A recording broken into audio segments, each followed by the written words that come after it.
डिजीफॉल्टेक YouTube channel में आप सभी का स्वागत है। आज का जो ये टेक न्यूज है, इस पे गेम लवर, जो कार लवर हैं, टेक्नोलॉजी लवर हैं या सॉफ्टवेयर लवर हैं, सभी को कवर किया जाएगा और इसलिए ये काफी दिनों बाद आया है। सबसे पहले हैप्पी न्यू ईयर मैं आपको बोल देता हूं टेक न्यूज सेगमेंट के यूजर्स के लिए, और साथ में इस वीडियो पे आपको सभी अपडेट्स देखने को मिलेगा, तो प्लीज पूरा देखें ताकि आपको पूरा जानकारी मिल जाए। तो हम आगे बढ़ते हैं।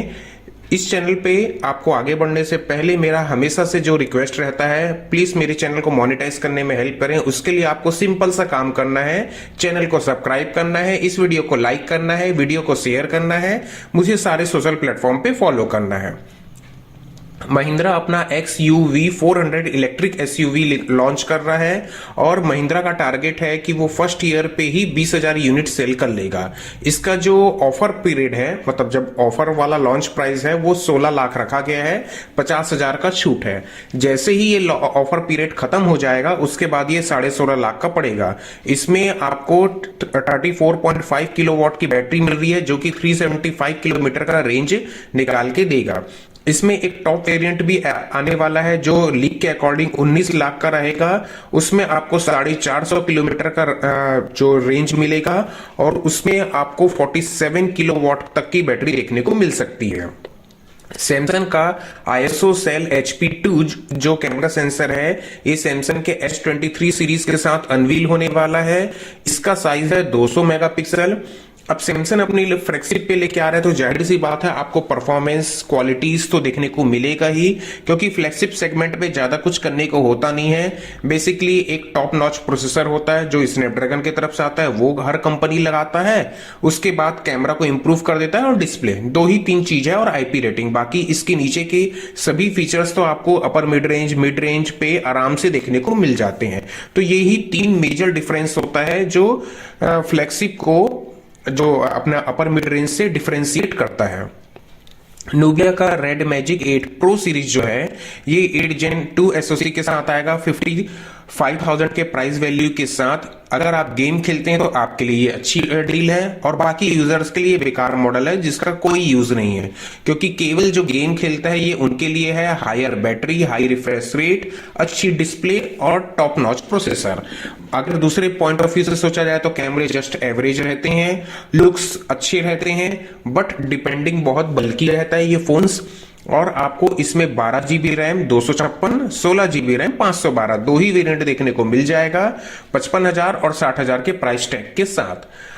और आईफोन का 2027 तक इंडिया में असेंबली लाइन इंक्रीज होने वाला है, जिसकी मदद से ऐसा एज्यूम किया जा रहा है कि वर्ल्ड वाइड जितना आईफोन का सेल होगा उसका अप्रोक्सीमेटली 50% जो है वो इंडिया के प्लांट पे असेंबल किया जाएगा। तो इंडिया के लिए अच्छी बात है। देखते हैं आईफोन के और कितनी ग्रोथ होते हैं और इससे क्या इंडियन इकोनॉमिक में कोई खास इंप्रूवमेंट देखने को मिलता है, या गवर्नमेंट के ही जेब में पूरा पैसा चले जाता है, आम जनता का कुछ इंप्रूव होता है कि नहीं। माइक्रोसॉफ्ट जो है चैट GPT AI जो है ओपन AI, इसे इंटीग्रेट करने वाला है अपने काफी सारे एप्स के साथ, सॉफ्टवेयर्स के साथ, ताकि यूजर को ज्यादा अच्छा बेनिफिट मिले। और साथ में माइक्रोसॉफ्ट ने यह भी कहा है कि वो $10 बिलियन का इन्वेस्ट करेगा इस प्रोजेक्ट पे। तो देखना ये होगा कि क्या हमें वर्ड, एक्सेल, पावर पॉइंट, या फिर बिंग सर्च इंजन, या फिर एज्यूर, माइक्रोसॉफ्ट का टीम हो गया, माइक्रोसॉफ्ट का स्काइपी हो गया, मतलब माइक्रोसॉफ्ट के जितने प्लेटफॉर्म्स हैं उसमें क्या हमें इनका बेनिफिट देखने को मिलता है एज अ नॉर्मल यूजर, क्योंकि बिजनेस सेगमेंट पे तो डेफिनेटली मिलेगा, है ना। और वो भी फ्री सॉफ्टवेयर पे मिलता है कि नहीं, फ्री वेरिएंट पे, क्योंकि बाकी लोग तो बिजनेस पे तो लाइसेंस सॉफ्टवेयर खरीदेंगे तो उनको तो मिल ही जाएगा। क्रैक्ड सॉफ्टवेयर पे, फ्री वाले पे यूजर्स को मिलेगा कि नहीं। iQOO Neo 7 जो है ये लॉन्च होने वाला है इंडिया पे 16 फरवरी को। Amazon एक्सक्लूसिव रहेगा, Dimensity 9000 प्लस के साथ ये आएगा। देखो iQOO बजट में अच्छा फोन बना रहा है, लेकिन उसमें प्रॉब्लम ये है कि सॉफ्टवेयर उसका अच्छा नहीं है, तो सब चीज आप लोगों को अच्छा नहीं मिल सकता। एक समय था जब पोको F1 आया था जो फ्लैगशिप किलर के नाम से माना जाता था, वो पूरा मार्केट खा गया था। गेम खेलने वाले लोगों को वो बहुत पसंद आया था, उसमें कस्टम रोम भी डलता था, ठीक है। अब पोको का कहानी खत्म हो चुका है। तो अब उसके बाद मार्केट में आया रियलमी का जीटी सीरीज, जिसमें आपको देखने को मिलता था GT 2 pro, GT master addition, GT neo. तो ये सब जो था ये बजट सेगमेंट पे अच्छे हार्डवेयर प्रोवाइड करता था। उसमें भी प्रॉब्लम ये था एवरेज कैमरा और थर्ड क्लास लेवल का MI UI से भी घटिया सॉफ्टवेयर है रियलमी UI। इतना ज्यादा बोल्डवेयर है और हद से ज्यादा ऐड आता है। अब रियलमी को भी बीट करके आईकू आगे निकल गया है इसी सेगमेंट को कैप्चर करने के लिए। आईकू का जो नियो सीरीज है या फिर SE वाला जो सीरीज है ये बेसिकली गेमर्स के लिए है, लो बजट में अच्छी खासी हार्डवेयर प्रोवाइड आपको करता है। और आईकू का जो फ्लैगशिप है ये सीधा कंपीट करता है वन प्लस के साथ, क्योंकि वन प्लस एक टैग बोलता था, है ना, फ्लैगशिप किलर। तो अब वन प्लस उस फ्लैगशिप किलर ब्रैकेट को पार कर चुका है, आगे निकल गया है और उस ब्रैकेट पे आ चुका है आईकू का नंबर सीरीज। जैसे कि आईकू 11 अभी रिसेंटली लॉन्च हुआ है जो 55,000 में स्नैपड्रैगन 8 Gen 2 प्रोवाइड करता है और उसमें BMW एडिशन भी आया है। तो इस तरीके का जो है आईकू अभी मार्केट पे गियर अप कर रहा है और वन प्लस आगे बढ़ चुका है। देखते हैं, अभी रिकमेंडेड कैटेगरी पे आईकू है, आप आराम से ले सकते हैं। OnePlus 11R स्पॉट होना चालू हो चुका है। जैसे कि आपको मालूम है OnePlus 11 लॉन्च हो चुका है 8 Gen 2 SoC के साथ। अब उसका एक डाउनग्रेड वेरिएंट आने वाला है 11R के नाम से। इसमें आपको प्रोसेसर मिलेगा 8+ Gen 1 SoC। तो ये जब लॉन्च होगा, प्राइस आएगा, तभी बताया जा सकता है कि लेने लायक है कि नहीं। बाकी OnePlus 11 जो लॉन्च हुआ है होने वाला है वो आप ले सकते हो, प्राइस हार्डवेयर के हिसाब से अच्छा है। और 8+ Gen 1 तो आपको पिछले साल के OnePlus मॉडल पे भी मिल रहा है। तो अगर सेल डिस्काउंट्स ऑफर पे अगर पिछले साल वाला मॉडल पे ज्यादा अच्छा प्राइस कट वैल्यू आपको देखने को मिल रहा है तो कुछ खास मेजर डिफरेंस नहीं होगा। तो आप पिछले साल वाला मॉडल यानी कि 10 वाला जो सीरीज है उस पे भी आपको ये वाला प्रोसेसर मिला है तो आप उसको भी कंसीडर कर सकते हो। आगे बढ़ते हैं हम अपने पेटीएम जो है इसने आरबीआई के नॉक को पूरा किया है। अब पेटीएम को आप हर जगह टॉर्चर की तरह देख सकते हैं। जैसे कि मुझे पेटीएम पर्सनली बिल्कुल पसंद नहीं है क्योंकि इनका ऐप जो है वो पूरा ऐड से भरा हुआ है। एक ऐप के अंदर यूपीआई के अलावा इन्होंने सब चीज घुसा दिया है, पेमेंट बैंक से लेके, है ना, डीमेट अकाउंट्स वगैरह हर एक चीज, दुनिया जहां का चीज इन्होंने अपने ऐप के अंदर घुसा के रखा है और थर्ड क्लास लेवल का सर्विस है। इवन मेरा ही मैंने अपना सेल्फ पेटीएम को केवाईसी करने के लिए रिक्वेस्ट किया था और उस केवाईसी पे 1 महीने का टाइम टेकिंग प्रोसेस लगा दिया। इतना थर्ड क्लास ऐप है ना, सही तरीके से कस्टमर केयर सपोर्ट अवेलेबल है, कुछ नहीं है। तो मैं तो इस ऐप से अपना अकाउंट डिलीट कर चुका हूं। अगर आपका ये फेवरेट ऐप है तो चलाइए, हर जगह आपको अब कंपलसरी तरीके से पेटीएम दिखते रहेगा। वुमेन आईपीएल का जो बिडिंग है वो कंप्लीट हो चुका है और वाईकॉम 18 ने इसका लाइसेंस परचेज कर लिया है अगले 5 सालों के लिए। जी हां, 2023 से लेके 2027 तक वाईकॉम 18 के थ्रू ही इसे लाइव स्ट्रीम किया जाएगा। और इसका प्राइस जो इन्होंने राइट्स खरीदा है, मीडिया राइट, उसके लिए इन्होंने पे किया है 951 करोड़।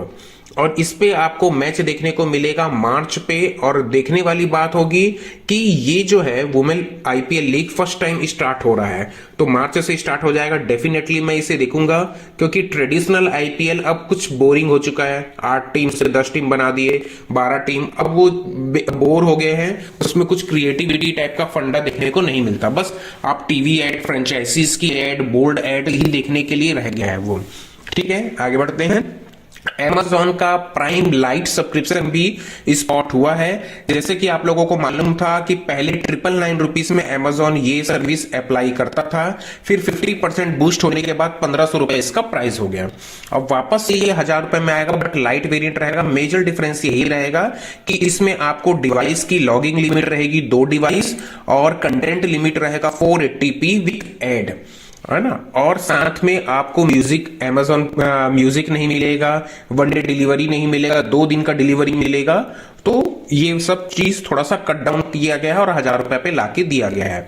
इसके अलावा मैं Amazon का एक डेडिकेटेड मोबाइल वेरिएंट वाला भी आ चुका है जो 599 का है, एक्सक्लूसिवली केवल मोबाइल यूजर्स के लिए है। ये वाला आप कंप्यूटर, लैपटॉप, पीसी सब जगह कर सकते हैं पर कंटेंट लिमिट 480p रहेगा। मैंने Amazon को एक और फीडबैक और सजेशन दिया है कि उन्हें स्प्लिट करना चाहिए अपने सब्सक्रिप्शन को ताकि यूजर्स स्प्लिट वाला वेरिएंट यूज करते हैं। फॉर एग्जांपल इनके एक सब्सक्रिप्शन पे एंटरटेनमेंट प्लस इनके वेबसाइट के शॉपिंग एंड गेमिंग सब आते हैं।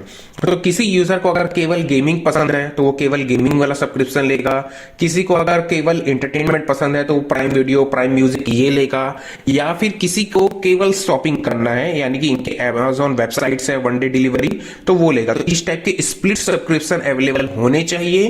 प्लस ये ऑलरेडी जो चला रहे हैं बंडल सब्सक्रिप्शन, ये तो सही शॉट है, कोई प्रॉब्लम नहीं है।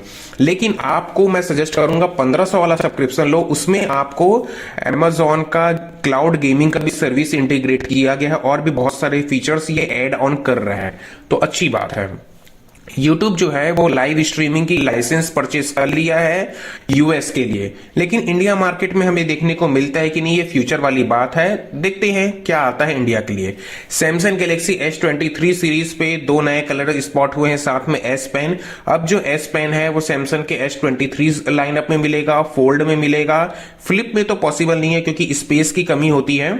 तो फ्लिप में मिलता है कि नहीं वो देखने वाली बात होगी। 1 फरवरी को आपको ये फोन लॉन्च होता हुआ मिलेगा 8 Gen 2 SoC के साथ। इंडिया पे कुछ जैसे हैवी ट्रांजैक्शंस करने हैं उसके लिए अब फेस रिकॉग्नाइजेशन का फैसिलिटी इनेबल किया जाएगा, फिंगरप्रिंट, आई स्कैन, इस टाइप के फीचर्स को। देखते हैं कि क्या हमारा बैंक का सर्वर सिस्टम्स इस टेक्नोलॉजी के लिए रेडी है या नहीं, क्योंकि मेरे अकॉर्डिंग तो रेडी नहीं है। अब देखते हैं कि इंडियन गवर्नमेंट इसे किस तरीके से अपग्रेड करवाता है।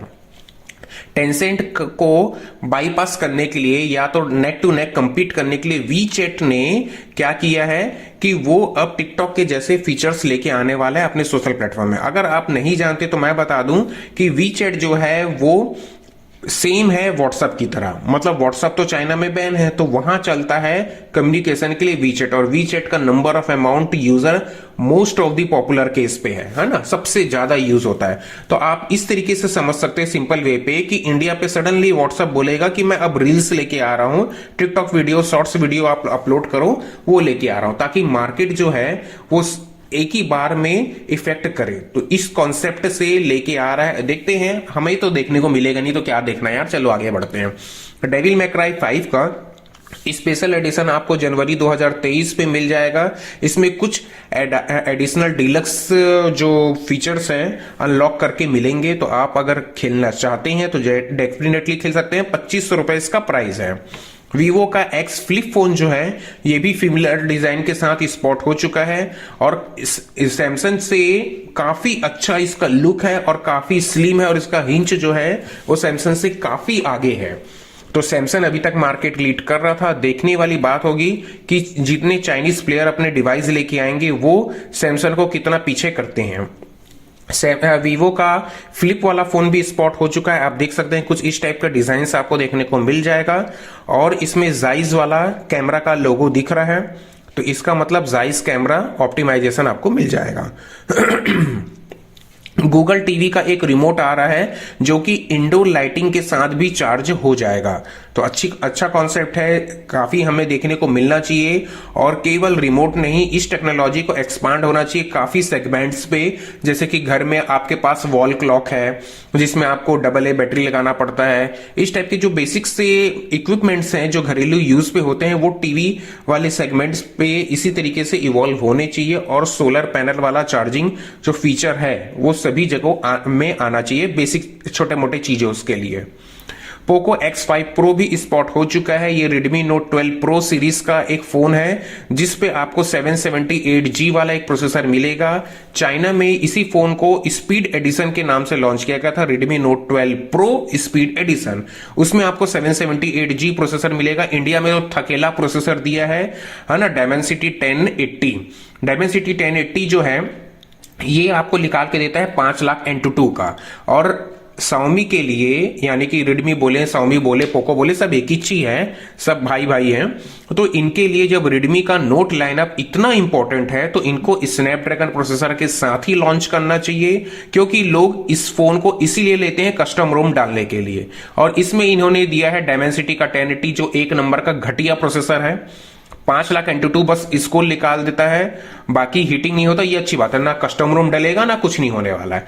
और जब मार्केट में पिछले साल से आ चुका है 1.5 साल पुराना 778G अवेलेबल है, 780 अवेलेबल है, 7 Gen 1 अवेलेबल है, 7 Gen 2 अवेलेबल है, तो वो सबको तो अचार डालने के लिए रखा है स्नैपड्रैगन, है ना।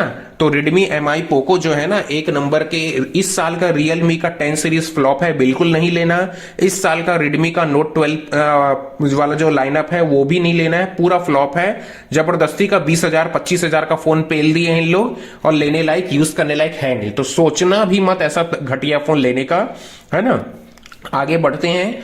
अब मैं आपको बता देता हूं Redmi का Note 12 का एक टर्बो एडिशन भी लीक हुआ है, जिसमें आपको स्नैपड्रैगन 7 Gen 2 मिलने वाला है। सबसे बड़ी बात, इन कंपनियों को, है ना, बीप ये वाला वर्ड बोलने का मन करता है, क्योंकि ये सब कंपनीज जो है पहले एक फोन निकालते थे, जैसे कि Redmi Note 3, Redmi Note 4, ये यहां तक ठीक था। उसके बाद दो किए, Note 5, 5 Pro, वहां तक भी इंसान चला लेगा, 7, 7 Pro तक भी, 8, 8 Pro तक भी, जहां इन लोग का 9 चालू हुआ।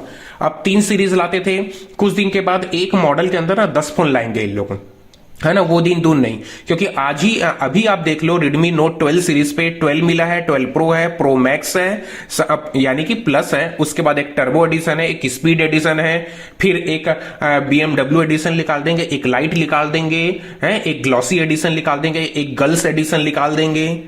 हद पागलपंती है इन लोगों का, है ना, बेवकूफगिरी करने के लिए। मतलब ये चाहते हैं एक ही सीरीज को हम 10,000 से लेके 50,000 तक पेल दें, है ना, अलग अलग नाम बोल बोल के बेवकूफ बना बना के कंप्लीट पैकेज फोन बना। इस साल इन्होंने टारगेट किया है केवल कैमरा। अरे भाई, कैमरा के अलावा आपको बाकी चीज भी तो देना था। इस साल इन्होंने दिया एक 200 मेगापिक्सल का कैमरा फेंक देते हैं मार्केट में, और एक 210 वॉट का चार्जिंग को फेंक देंगे। बाकी चीज को कौन ध्यान देगा भाई? Display, colour, audio, build quality, IP rating, stereo speaker, Dolby vision, Dolby Atmos, software experience. और इस साल का एक तो 2 एंड्रॉइड अपडेट देता है MI। उसके बाद भी इन्होंने क्या किया है, थकेला एंड्रॉइड 12 को रिलीज किया MIUI 13 के साथ। भाई, जब आपका Note 12 सीरीज तुम 20,000 25,000 ले रहे हो, तो पहले से ही out of the box Android 13 आना चाहिए MIUI 14 के साथ। इन्होंने ये क्या बोलेंगे, एंड्रॉइड 12 से हमने 13 बना दिया, MIUI 13 को 14 कर दिया, एक एंड्रॉइड अपडेट को उसी में गिन लेंगे, और 2 तो अपडेट देना इनको, ले देके एक ठोक एंड्रॉइड 14 देंगे, हो गया। फिर उसके बाद डिवाइस रिटायर्ड, कस्टमर रोम तो डलना नहीं है, इंसान से ले लिए 25,000 रुपए। सॉफ्टवेयर के नाम पे, सॉफ्टवेयर OT अपडेट के नाम पे कभी मदरबोर्ड डेट करवाएंगे, कभी कैमरा डेट करवाएंगे, है ना। ये सब हरकत चलता है इन लोग का। ये सब लोगों का ब्रांड ना वैल्यू खत्म हो चुका है, अब ये ना पहले जैसे लेवल नहीं रहा इन लोग का। कम से कम मैं देख रहा हूं 2016 के मतलब 16 भी मैं ज्यादा बैक बोल दिया, चलो आप मैक्स टू मैक्स ले लो 2018 के बाद से ना ये सब ब्रांड ना डाउनग्रेड होने लग गए हैं। इनका मार्केट खत्म हो चुका है, बड़ी मुश्किल से मिडिल क्लास के पास मजबूरी है, इस वजह से ये ले रहे हैं।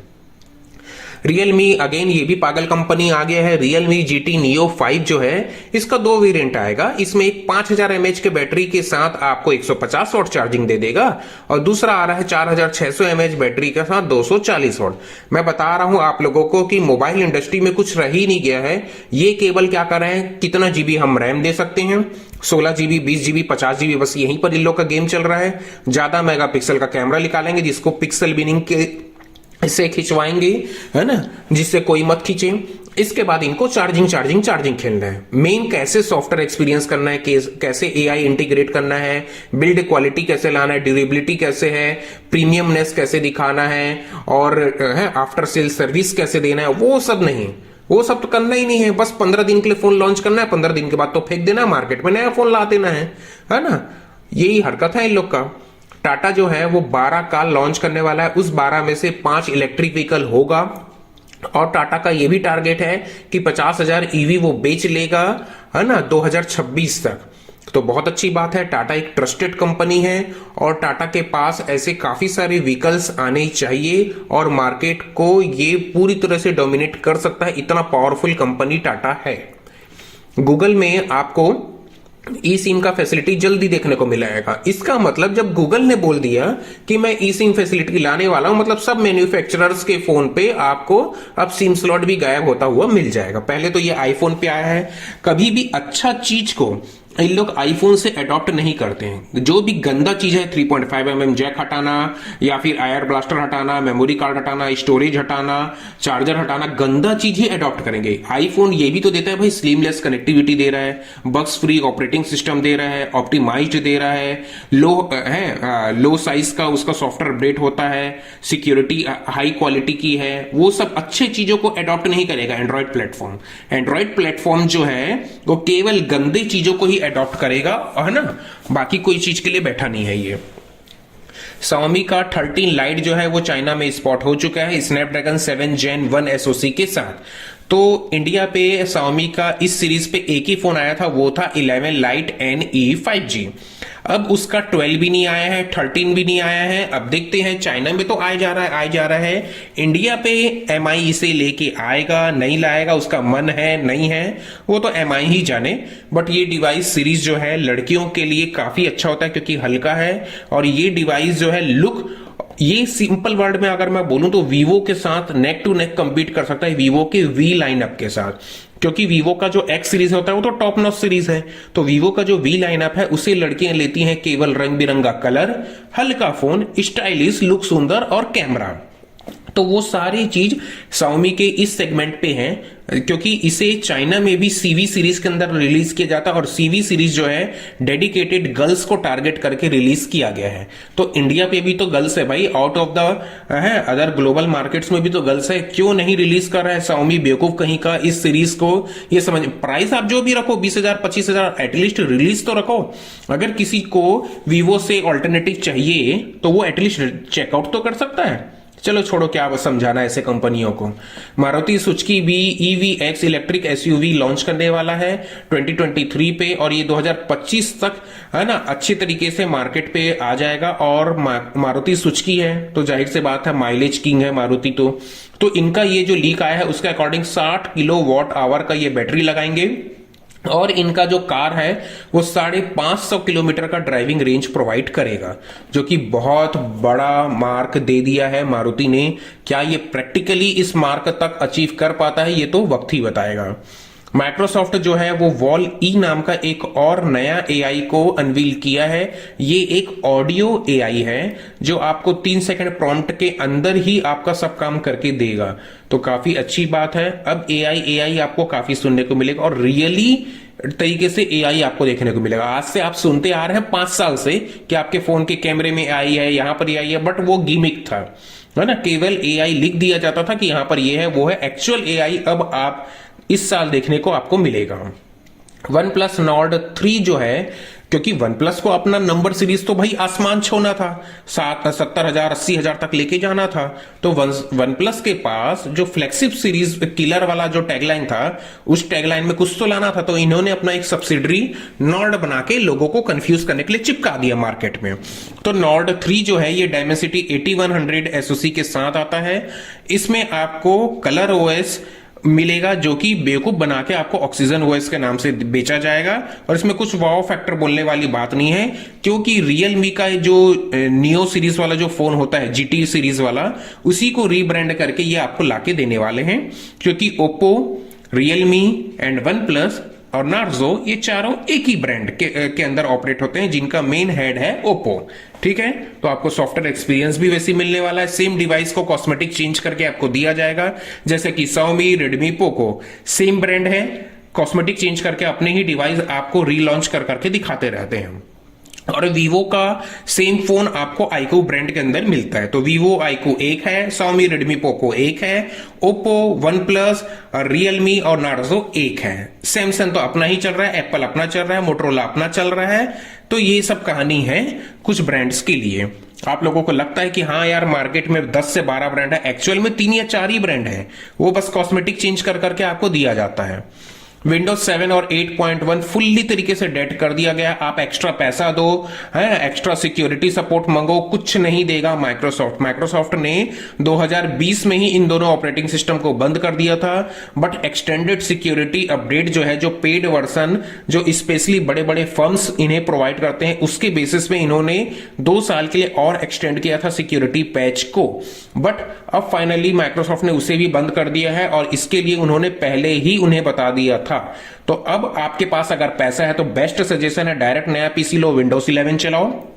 अगर पैसा नहीं है तो इस टॉपिक पे मैंने ऑलरेडी एक वीडियो बना रखा है विंडोज 7 और 8.1 के ऊपर कि आपके पास अगर लो हार्डवेयर है और आप एक रुपए भी अपनी जेब से पैसा खर्चा नहीं करना चाहते हैं तो आपके पास ऑल्टरनेटिव क्या है, तो वो वीडियो आप मेरे चैनल पे जाके देख लीजिएगा। उसमें आपके पास लिनक्स है, उबंटू है और भी बहुत सारे ओएस है, ब्लिज्म रोम है, जो आप इसे यूज कर सकते हैं as a Windows 7 and 8.1 alternative. और एक बीच का रास्ता मैं आपको बता रहा हूं, या तो आप थोड़ा सा अपग्रेड कर सकते हैं, एक एसएसडी लगा लीजिए और कुछ जीबी का रैम बढ़ा लीजिए, जैसे 4 जीबी रैम या 8 जीबी रैम बढ़ा लीजिए और 128 या 240 जीबी का एसएसडी लगाइए केवल सी ड्राइव के लिए। उसके बाद आप उस पे विंडोज 10 और 11 लोड करो। भले आपका रैम प्रोसेसर वो जो है ना मदरबोर्ड पुराना है, i3 भी आपका होगा फर्स्ट जनरेशन सेकंड जनरेशन का, तो उसमें भी आप विंडोज 10 11 चला पाओगे। और जो टीपीएम वगैरह जो है ना उसके लिए भी बाईपास करने का मैंने वीडियो बना रखा है। तो सिक्योरिटी, टीपीएम, जो भी आपका कंसर्न है लेटेस्ट ऑपरेटिंग के लिए, उसके लिए वीडियो अवेलेबल है, उसे चेक कर लीजिएगा, आपका प्रॉब्लम सॉल्व हो जाएगा। AMD का Ryzen 7000 सीरीज का डेस्कटॉप सीपीयू रिलीज कर दिया गया है और ये स्टॉक पे आ जाएगा फरवरी 2023 से। तो अच्छी बात है। AMD ने मोबाइल प्लेटफॉर्म के लिए भी नया सीरीज अनवील किया है, ये आएगा मार्च 2023 पे। Z-Force यानी कि एनवीडिया ने अपना 40 सीरीज के ग्राफिक कार्ड को भी अनवील किया है। अब ये तो काफी तेजी से जंप कर रहे हैं। अभी तक ग्राफिक कार्ड का जो प्राइस वैल्यू है वो इंडिया पे डाउनग्रेड होना स्टार्ट ही नहीं हुआ है। आज भी अगर आप 1650, 1660 सुपर भी लेंगे ना, वो भी 20 से 25 हजार चले जाता है। तो ये सब तो आपको 1 लाख जाएगा, है ना। तो भूल जाइए ये सब को। अगर आप इस फील्ड पे नहीं है तो बस ये आपके न्यूज के लिए, अगर इस फील्ड पे है तो खर्चा करो और पैसा वसूल लो। इंटेल का 13 जनरेशन का सीपीयू जो आ चुका है और ये काफी अच्छा, क्योंकि इंटेल ने फाइनली रियलाइज किया कि मुझे कम बैक करना है। तो 12th जनरेशन के प्रोसेसर इसके सुपर हीट रहे हैं और इतना ज्यादा हीट रहा कि पिछले साल का जो AMD का प्रोसेसर था उसे कंपीट कर दिया है। मतलब AMD को हरा के आगे निकला है इंटेल का 12th जनरेशन। अब इंटेल का 13 जनरेशन भी आ चुका है। तो जब AMD का 7000 सीरीज और इंटेल का 13 जेन, ये दोनों जब आपस में लॉन्च होंगे और इनका जब बेंचमार्क्स आएगा, रिव्यूज आएगा, तब पता चलेगा इस बार भी क्या इंटेल आगे निकला है कि AMD ने गियर अप कर लिया और अगेन वो आगे निकल गया। और बात करते हैं, सबसे फ्लॉप सीरीज रहा था इंटेल का, वो था 8, 9, 10, 11। इतनी जो सीरीज थे 4 जनरेशन, ये सुपर डुपर फ्लॉप जनरेशन था इंटेल का। और इसी 4 जनरेशन के दौरान AMD ने काफी बूस्ट किया अपने 3000 सीरीज, 4000 सीरीज, 5000 एंड 6000 सीरीज के साथ। अब देखते हैं, अब मार्केट नेक टू नेक चल रहा है। एप्पल का 3 नैनोमीटर का M2 प्रो चिप जो है ये कंस्ट्रक्शन पे जा चुका है, यानी कि मास प्रोडक्शन पे चले गया है। इसे बना रहा है TSMC बना रहा है, यानी कि आपको एप्पल के मैकबुक प्रो पे ये वाला चिप देखने को मिलेगा और जिसका डेफिनेटली प्राइस जाएगा 3 लाख रुपए। ठीक है, वीडियो आपको बहुत अच्छा लगा होगा, जाहिर सी बात है, मैं ऐसा एक्सपेक्ट करता हूं। और अगर इतना ही अच्छा लगा है तो आप और मैं, हम अपने चैनल को मोनेटाइज करेंगे आप लोगों की हेल्प के साथ, और इस चैनल पे अच्छे कंटेंट्स आपको मैं दूंगा। तब तक के लिए गुड बाय, थैंक यू।